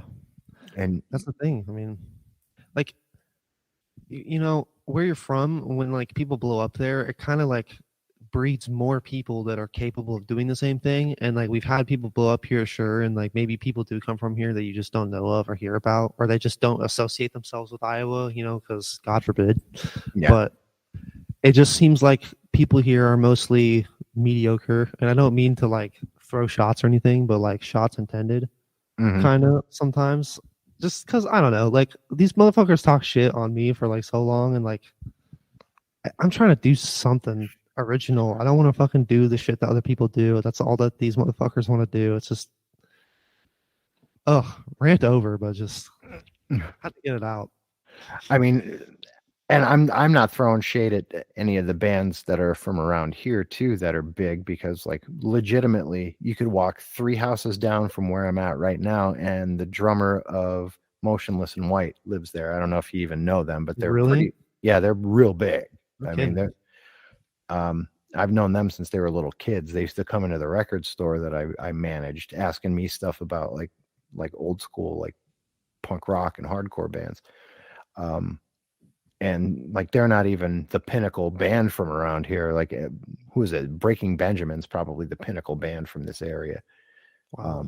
Not the same scene, but you know, as far as like Grammy nods or whatever, like sound scans and all that, like they're Right. all those bands are from this area. Title Fight is from this area. They were really big. The Menzingers, this was a happening spot at one point. But even like I said, the bands in their orbit and the people in their orbit, they're not moving those units, and they're already like they got that air about them, you know, Yeah. where like, yeah, I played a show with Escape the Fate once, so we're massive. Like, yeah, Oh, no, we're huge. yeah, dude, you're huge. You're doing really well. Don't you know? Haven't you seen us on the news? Yeah, No, it's so funny because if you came here, I swear, like almost like I would say maybe like 1 out of every 10 Iowan you meet fucking knows Corey Taylor through somebody, or fucking has a cousin that was like, you know, friends with him in high school or some shit. Everybody knows him somehow. It's fucking ridiculous. yeah. It's so silly. That's kind of how it is here with Pete Steele from Typo Negative. Oh yeah, is he from there? No, but he moved here, and because he had a girlfriend who lived here, and the last like 8 years of his life he lived around here, and I'd already run into him in a million different places. So like we got along. We weren't best friends or anything, but Sure. we liked each other, and you know, like the day he died, there's a caravan of about 30 people from this area going to his funeral. Didn't even really know the guy. Yeah. They're just like, oh, I ran into him in a bar once. We were best friends. Yeah, that shit's weird. It's like the kind of, I mean, that's always gonna happen when you have any kind of like recognition, or like if you're an artist with something going on, but it's just bizarre. It's like, you know, pay your respects in your own head and kind of let their family or actual friends kind of do the rest. You know what I mean? That's why I didn't go, man, because it's like, yeah, I drank with him a bunch of times, and yeah, we had a lot of friends in common. We knew each other to like, hey, I know that guy. Hey, how you doing?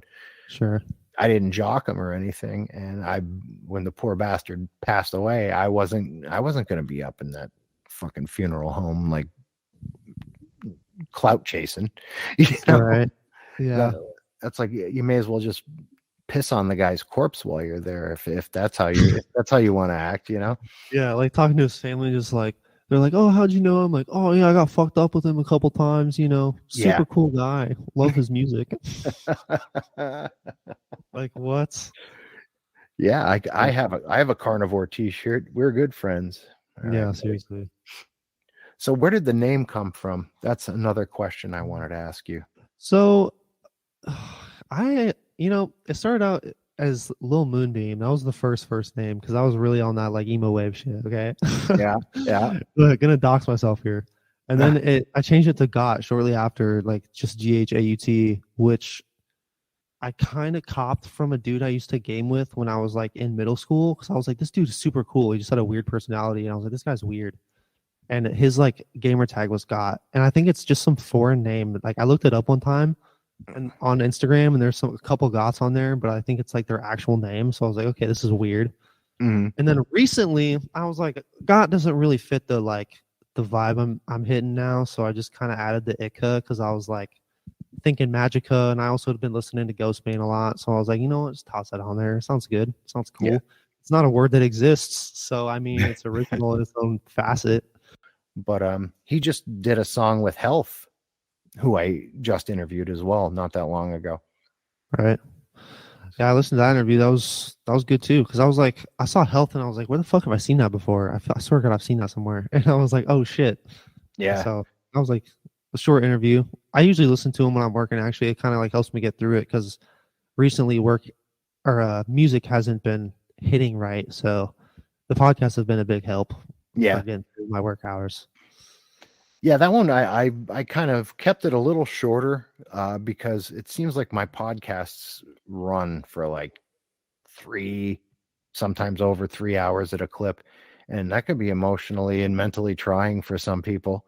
Oh yeah, And John Familetti from Health, he's not like one of these damaged people like myself who has this like brutal story to tell about his life. So I kind of just, I didn't keep it surface. I thought it was a great interview actually, but I didn't punish him either. yeah.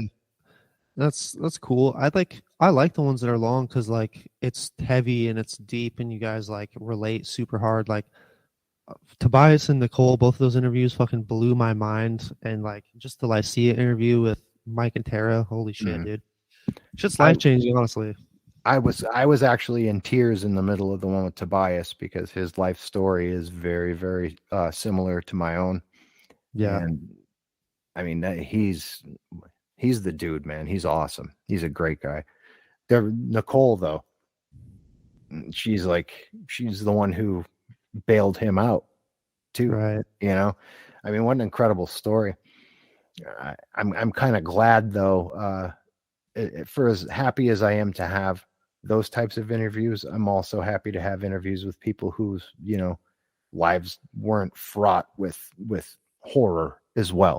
In despair. Yeah. I mean, and to be fair, Nicole and Tobias are no longer in any form of despair. They're actually on the other side of that. But right, you don't like seeing people having to come up in that kind of situation. You know what I mean?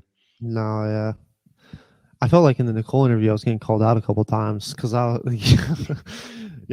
she was like, we need more music from people who've had terrible backgrounds and not so much like people in middle class who fucking are just talking about themselves in the mirror. And I was like, fuck, that was totally me. Shit. You know what?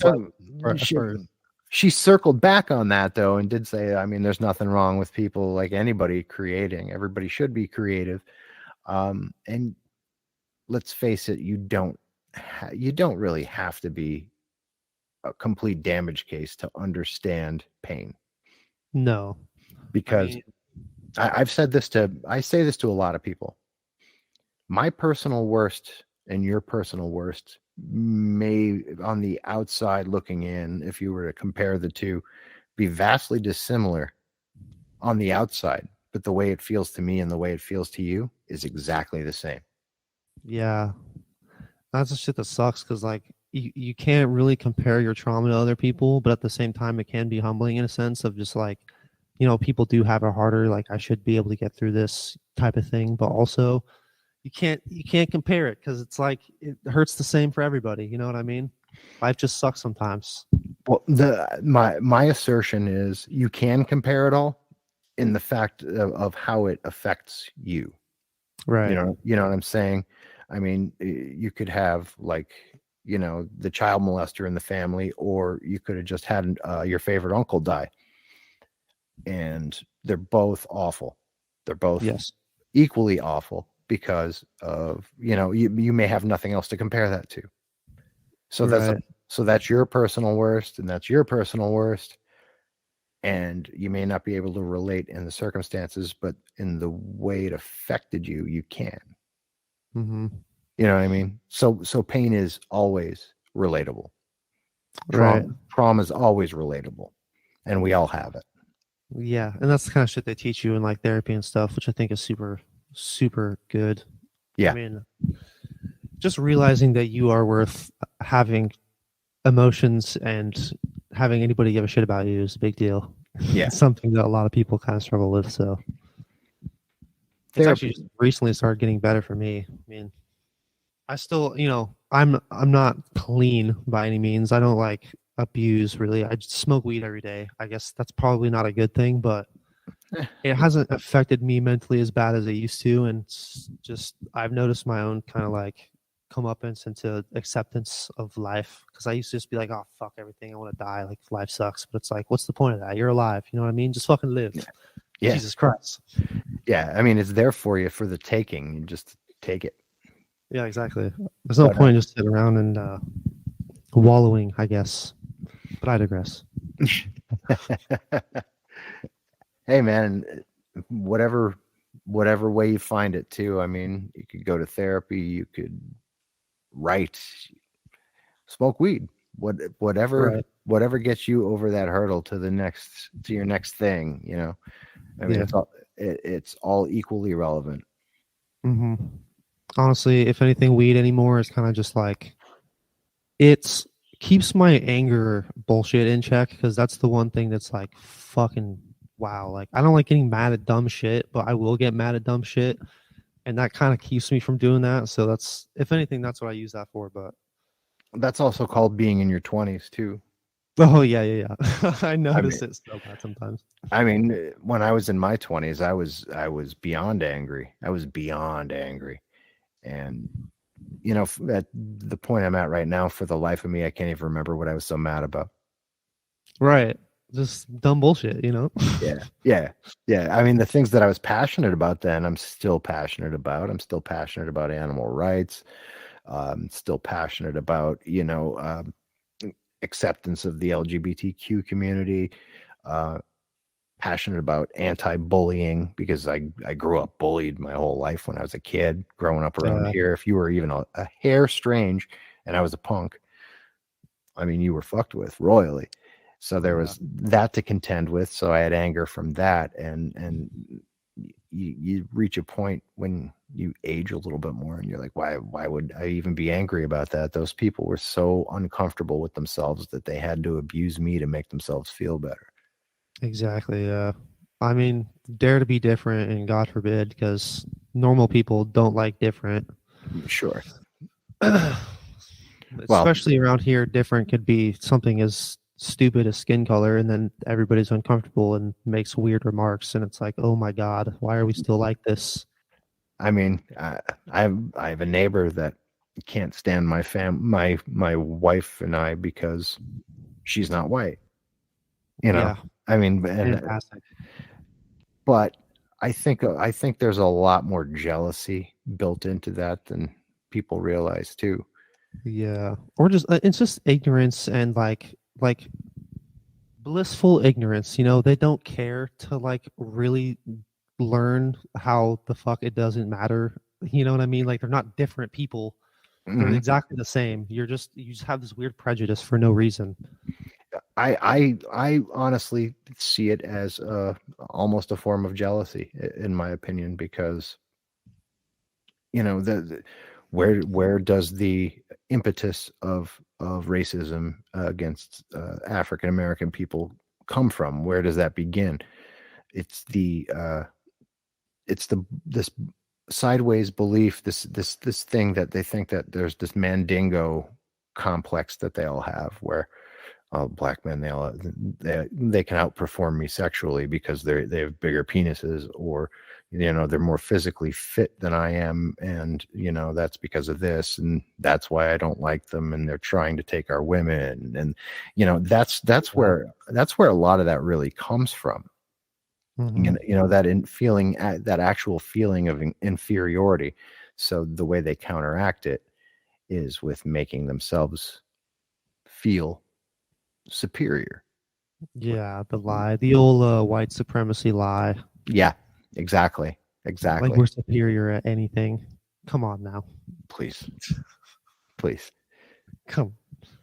Terrible. Yeah, that's why I'm trying to get out of here, because it's like, it's not super in your face, but like, even I feel the stares when I walk into a place where I wouldn't typically be, like for work. It's just uncomfortable. Like, I don't want to feel different because I do things different. I just want to be like myself and have everybody else be like, oh yeah, that's a person, and he does that shit that way. Cool. You know, fucking who gives a shit? Kind of blending in, you know, it's hard to blend in. Yeah. I mean, and you can go to a major metropolitan area and kind of solve that for yourself, but then it comes with another whole set of different problems. Oh yeah, I think what it all comes down to is learning to control your own environment as best you can. true. Yeah, I mean, like, there's nothing I can do if I'm somewhere it's not a place that I would actually be, but like I'm in a situation where I'm here. Kind of just take it. Like, it's kind of like it's kind of nice because people are looking at me, and I'm like, well, they're doing it for a reason, so I must be doing something right. Yeah, yeah. Shit. Yeah, that's actually the big mile marker for doing something correctly is if people hate you for it. Yeah, seriously. You, Oh, hated. That's the thing that kind of scares me about the music too. Back on that subject is like once it's out there more and like people start hearing it more, I know there's gonna be the people that are like, "Ooh, this is garbage. This is just like a worse version of this," or like, "This is nothing special," or whatever. And it's like I personally don't give a shit about that, but it's like I could go without hearing it. well, I mean, there's a positive aspect to releasing to something like a Spotify or an Amazon Music or something along those lines, because it's not even though it's democratic in the process of getting on people's playlists and stuff. There's not like a rating system built into it, whereas like you put something up on Bandcamp or these other music platforms where you're getting feedback almost in real time. People are making comments, people are rating it. You're not going to have to deal with that. True. I can imagine people in the comments of your tracks being like, "This shit sucks." Oh yeah. Ooh. Yeah. I guess that technically can happen on SoundCloud, but usually it's just bots that comment on songs. Yeah. People don't normally normal real people don't comment on songs on there. Yeah. They either listen or move on, and that's pretty much it. Yeah. I mean, thankfully, for the most part, I feel like music is mainly just like you either love it or you kind of just fuck off with it. But like some people just actively hate certain artists, and it's like, yo, what the fuck? Like, I've heard some people fucking hate on Ghostemane just like bad, and it's like, dude, are you okay? I mean, yeah, what did he do? Do it better. Mm-hmm. That's like the whole. I understand why people could be possibly angry at Kanye West, and they have every right to be, because he moves in some ways that I really can't stand. But is he still like kind of a musical genius? Yeah. I mean, like his music is pretty when he's on, he's really on. I mean, I could think of 4 of his albums that, I mean, as a hip hop head, I couldn't do without, right. But him as a person, The only the only thing I can think of when I think of that man is that time where he was ranting in the White House, or he was in like the Oval Office, just in there talking about shit. Have you seen that video? Yeah, where he's just talking about shit, and you're just like, what the fuck is he saying right now? he doesn't. The filter between his brain and his mouth is broken. Yeah, seriously. But I don't actively hate him. I don't have time for that. I don't have time to actively hate someone. No, especially not for some shit like music or just how some. I mean, unless it's something bad like this guy is racist or this guy's a homophobe, shit like that. I think that's worth being like, no. But well, you could hate. If you're a weirdo.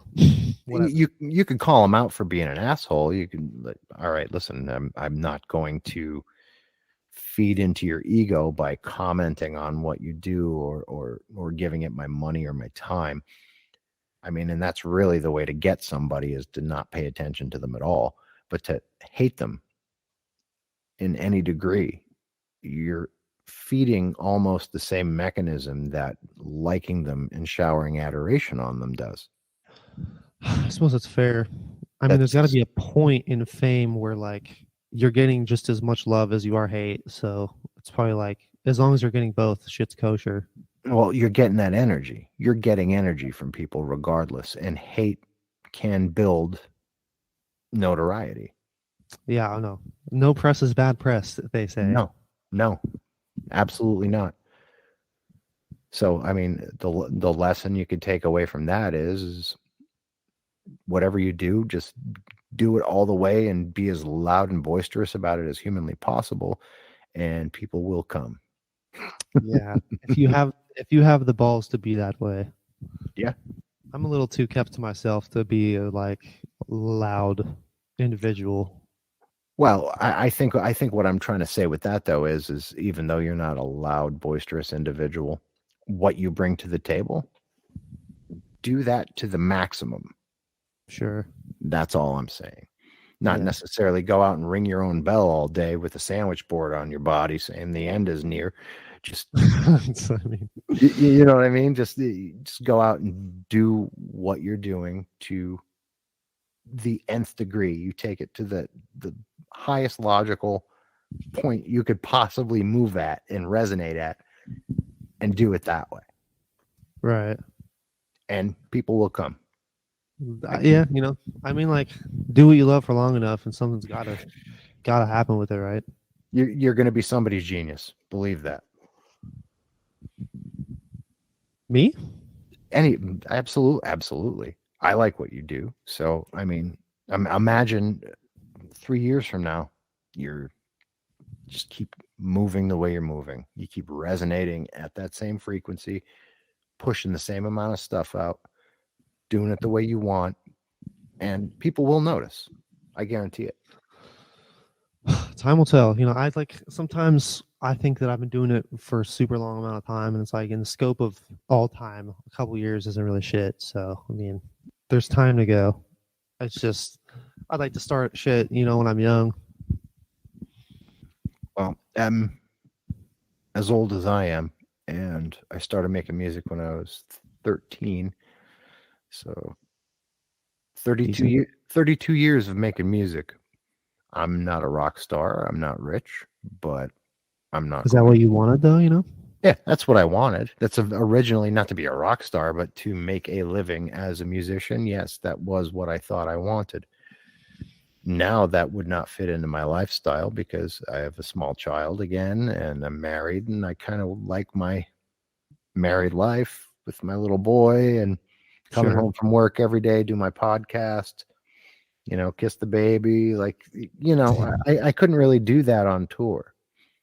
But you're doing something with it. I mean, it's manifested in some way. Just doing podcasts with artists that are relevant or have been relevant or whatever it may be. I mean, that's cool enough as it is, I think.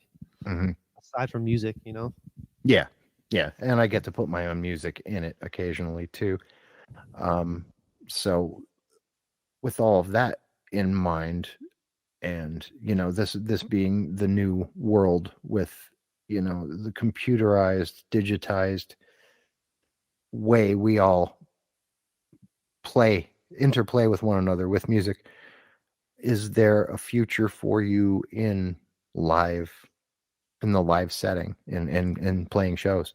I really hope so. I don't know how that shit even gets started, to be honest with you, especially around here, especially considering that I've pretty much isolated myself from this entire city for the most part.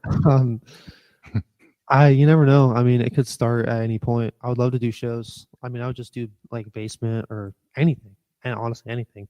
But my fear is because of just my overthinking mind is nobody's gonna know my music before they hear it, probably at a kind of show, and I kind of would rather do one where it's people have already heard my music and it's kind of just a hey, first show, people come that like it, so I don't have to deal with that fear of oh man, this might suck.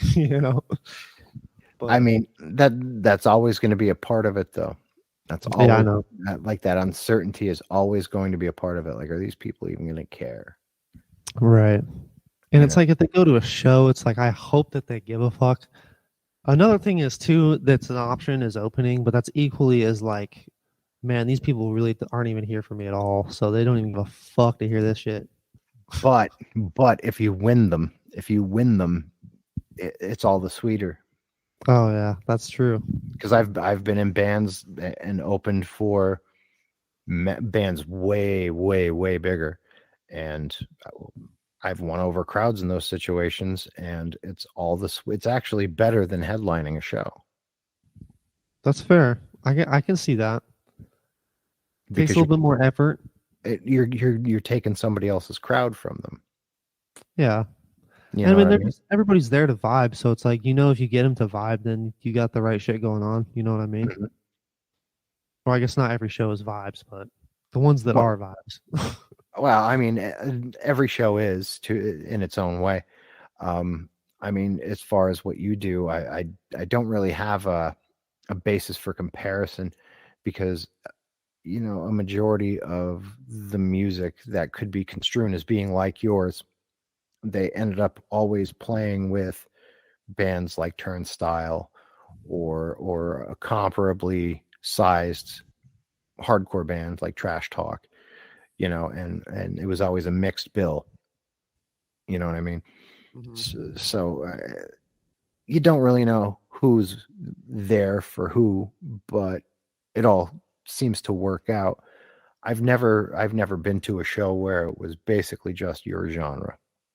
So I don't even know how that I don't know how that world works. I would imagine it works the same way a punk show works. You go, you rent a hall, you don't pass out flyers at the mall like I did back in the 80s and 90s, but you promote it online. You see if you can get people to buy tickets in advance.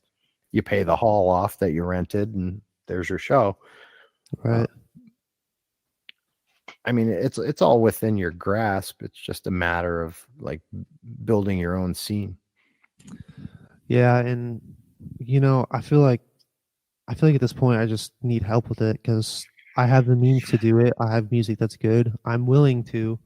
It's just fuck. I have no idea how. You know what I mean? I don't know where it starts for people or how people even start doing it. I feel like the start, just getting past the first one, is probably the biggest hurdle because it's like, holy shit, like what the fuck what am I doing? Oh my god. I've never been the center of attention like that. There's a bunch of young guys in their 20s who just put together a hardcore festival. It was supposed to happen right here in my town, but it got too big and they had to move to a bigger place. And it's, a couple of really big local hardcore bands and then some national acts spread over 2 days. And they rented a space. They pre-sold tickets online, spread the word, and it just blew up. And Yeah. there's not a lot of people in this area. No, I mean, There really aren't. They're probably getting the same like 80 kids who were involved in the scene in this area, mixed with people from the surrounding, like Philadelphia and New York and everything in between is us. So, they're getting that whole stretch of the coast to come to this tiny little shitty area to go to this festival.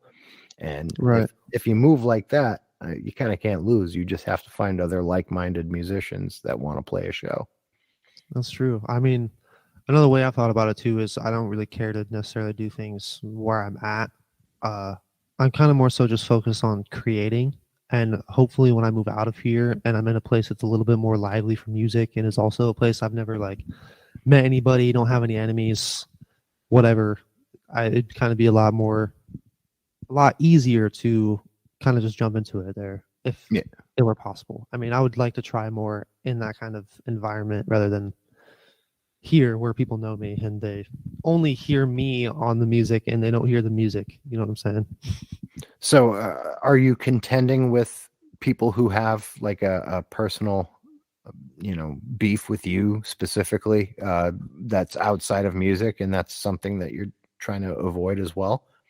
Partly, yeah. Because like I don't necessarily have a ton of people that hate me, but I have enough. And like this town is small enough. Like Des Moines is not big. It's a city, but it's like barely a city. You know what I'm saying? Like there's a couple big buildings, whatever, but like you just fucking run into people, dude. And like if I did a show or like anything, I know for a fact there'd be somebody there that I know. And it's like whether or not there's somebody I fuck with is a completely different thing. And I'm just trying to avoid that shit as much as possible. Because I don't know, I'm not trying to do all that. Well, maybe it would have popped off. What could you possibly have done to to make these people want that though? I mean, that's the part I guess I'm not understanding. Like, or is that just what it is now? Like people just beef with each other because. Well, I mean, like, I'm not perfect. I've had shit happen. I Sure. haven't necessarily gone out of my way to make enemies, but like I've got, it's people just if people don't like fucking how you are or like your fucking way of life, they'll just be all bitchy about it. And like I'm not one to just keep people around because of shit like that. And so I kick them out. It's not really even anything like major or like I'm afraid somebody's gonna pull up and start shit. It's just like if I can avoid seeing the people I don't want to see here, I most certainly will. The music scene here is not as much of like shit that I do as much as it is people trying to be like rappers and like whatever. I don't give a shit. Do what you want to do, but like I'm not really into that anymore. I will rap and I do rap, but I don't really think of myself as a rapper. It's not my thing. Mm-hmm. So, small town blues. That sounds just like where I'm from. I'm from the Scranton area, and the only thing people know about Scranton is shit. What is that show now? The Office. Is that where that was filmed? It wasn't filmed here, but it's based on here. Oh, really? Yeah, and they do name drop like some of the bars and stuff that we would go to on the show, and like food spots and stuff. But that's got to be like a tourist town now because people fucking love The Office. Oh, dude, the mall here has an office like installation in it. So like there's stuff from the set there, and they sell like T-shirts based on the show and all that. But it's so kitschy and overblown that it had its moment and it died. Oh my god, dude! Back when I used to be on the dating apps and shit pretty heavy, it seemed like every 1 in 10 women would just be like, "I love The Office. If you don't love The Office, we're not gonna get along." It's like, oh my god, dude, are you serious right now? Like, holy shit! If you're not into a broadcast television show, we're not gonna work out. We can't make it. It's all I watch. I don't watch anything else. But dating apps, I mean, that's a whole other thing. I mean, barf. Dude, I met my wife on one. Dude, I met my girlfriend on one. Well, here's the thing. Here's the thing, and it's beautiful. I'd never been on one before. I was, to me, it was a very new thing. It was a very, I felt like I was humbling myself by doing it, but it seemed like I was only meeting women at work or in bars, and neither of which are a very good idea. No. So I was like, all right, I'm going to try this out. And the first person I reached out to was the first person I really liked, was someone who just so happened to live 2 blocks from me. And now we're married and have a child. So what do you know? I was around the corner. I was legitimately on there for like all of maybe a week and a half, if that. Got what I was looking for. Done. Bounce. That does not happen. No.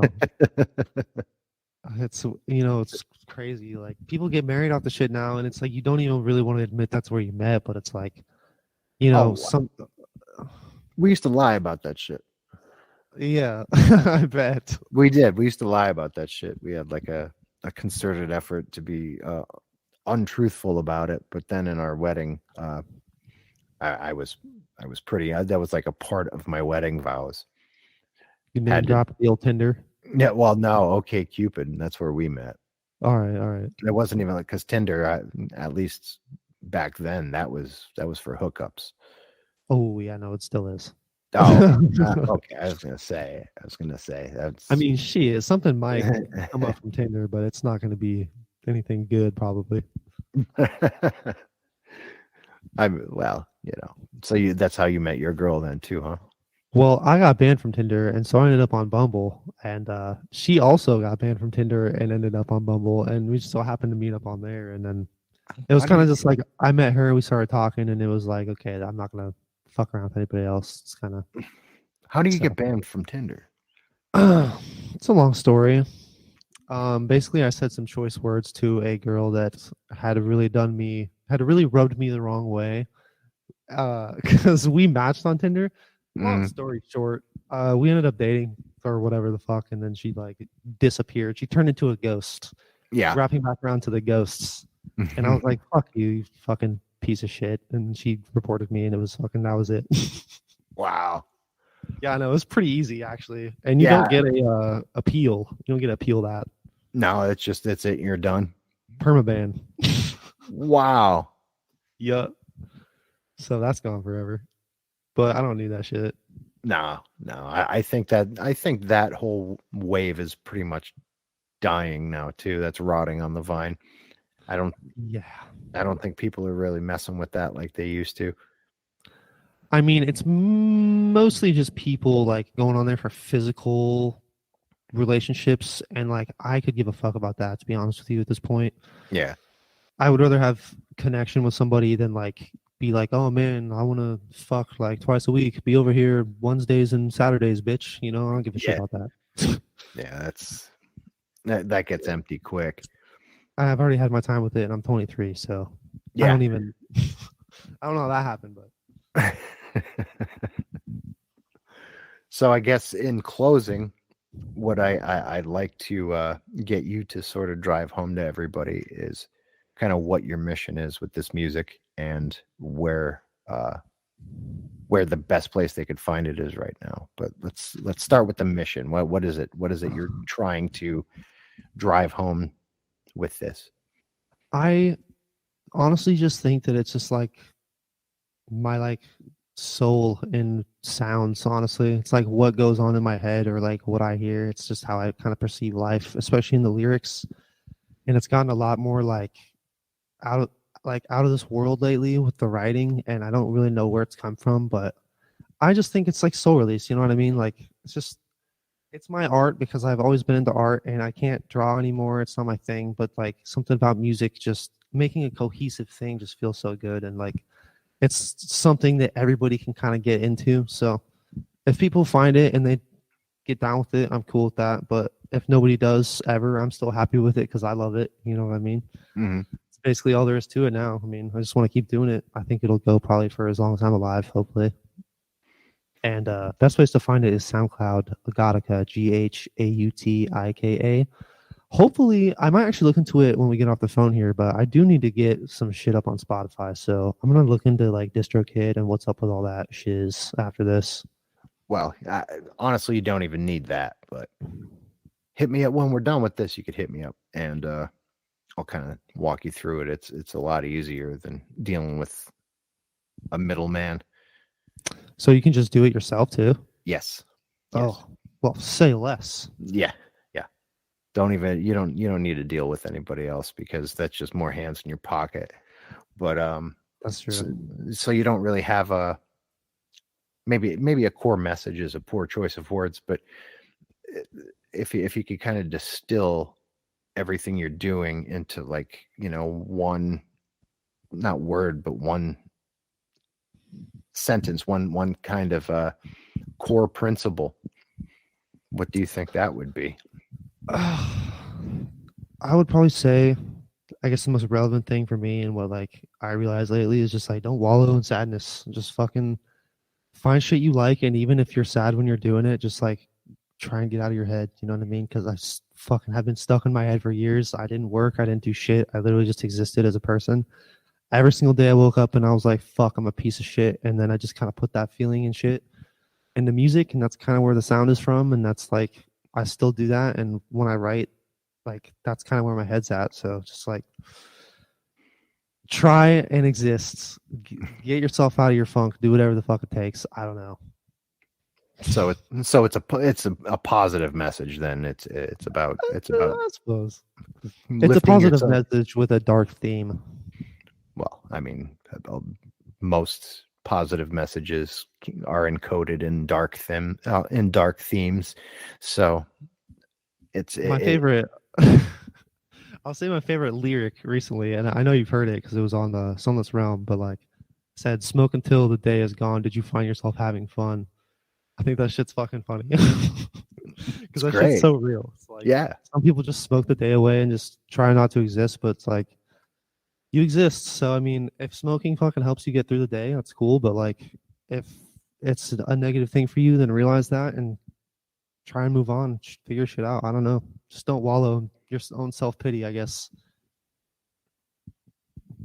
Unless, it sparks something creative within you, and then Oh. hey. Oh, it certainly does. But I mean, if there's nothing creative going on and you're just doing it just because fuck it, I mean, fuck all that. I think it's creative for me, but I can be creative without it now. I thought that I needed it. I used to just be like, oh fuck, I need weed, I need fucking to drink. Otherwise I'm never gonna be able to write. What the fuck? No, it's not even it ain't even like that. When people tell you that shit or you perceive it that way because that's what all these fucking rock stars and shit are doing, that shit's not how it is. No, it's in your head. They're not doing it because it helps them write or create. What they're doing it because they're lonely and they're on tour. Yeah, that's seriously why they're doing it. Take it from me. They're lonely. Just trying to disassociate from just the pressure, because it's a lot of pressure. You know what I mean? It's not just like easy shit. It doesn't matter who you are. Yeah, and you're with the same 4 or 5 dudes. You're sick of their stories, and you're sick of the way this guy smells. And God, yeah. you may love these guys, and I've been in the situation. You could fully and completely love the people that you're in a band with, but you're on the road for 4 weeks. 3 weeks you're still cool. 4 weeks in, it starts to get a little different. It's getting sticky. It's getting a little sticky. People are starting to see some true colors that you wish you didn't recognize. And drinking and chasing women and narcotics, they all start to call your name, and they're very readily available. And oh yeah, there's your slippery slope. That's why I respect bands, man, because that shit is like having to like cooperate with other dudes like that. It's tough shit, especially when everybody's got that little bit of ego going on, the little bit of ego trip. Yeah, it's a doozy. Yep. I play in a band with my best friend, and a couple of years ago at a practice, it wasn't even a show, at a practice, we just got into it over some ego shit, and it almost got really nasty really quick. We got over it, but when you're dealing with that many egos in the same room, something's bound to happen. Yeah, I mean, it's like you all got to keep each other in check, because you can't really keep yourself in check, because in your own head you're just like, no, I'm right, fuck you guys, fuck you. Yeah. It's like it's hard to get over that shit. That's why I'm trying to stay egoless. I mean, there's obviously always an ego as long as there's a brain involved, but I try to keep myself in check. I think it's a good, positive thing to do. It's important. It's very important. So with all of that put on the table, I want to thank you for coming on here. I think we've been at this for probably 2 hours. A couple hours. Yeah. So thank you so much for having me, dude. This has been super cool. I've been looking forward to it. I have too. I'm really glad you got to get on here, and maybe we'll have you on again next season, probably sooner. Sure. I mean, a couple projects out later, see where we're at, Absolutely. Just keep working on it, and we'll be here listening. Yeah, dude. I appreciate it. All right, brother. Thanks so much. Talk to you soon. I'll talk to you later. That, my friends, was Ghautika. I'd like to thank you all for joining us. It was a great little conversation. I really enjoyed it. He certainly seemed to. And I would urge you all to listen in. He is available on SoundCloud. His music has since made its way to most streaming platforms. You can find him on Apple Music, Spotify, basically anywhere you like to listen to music, you'll be able to find Ghautika. This was a real education for me, as well, as this is not of my generation. I am an older human, and this distillation of these disparate genres that this new generation of artists doesn't really feel inclined to stick to. They take a little from here, a little from there, and it all belongs together in their eyes, which is something I think we could all learn a little bit from. It's music without prejudice.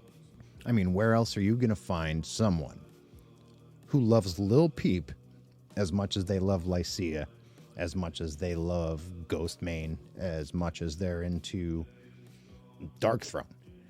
You're not going to find it. Not in anyone from my generation, anyway. Now, I know I don't normally do things of this nature on this podcast, but it's at the tail end, and if you're still listening, I just wanted to sort of speak about the massive amount of celebrity deaths that have occurred this January. From Louis Anderson to Ronnie Spector, Bob Saget to Sidney Poitier, Peter Bogdanovich to the legendary Betty White. The most recent and most pressing of these deaths would be the most unfortunate passing of Marvin Lee Aday, who you would all know as Meatloaf. Meatloaf passed away due to COVID-19. Now, a lot of people are making some noise because he was anti-vax, he was anti-mask. But let's face it, folks, no matter what he believed, he had a family, he had friends, and he had millions of fans. So, rest in peace to Mr. Meatloaf Aday. See you all next time. I've been Peter. He's been Ghautika. You've been great. Have a great night. Stay safe. I love you all. And good night. From 3:33 a.m. Studios, this has been the Book of Very, Very Bad Things podcast with Peter Tansky.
That's what it is.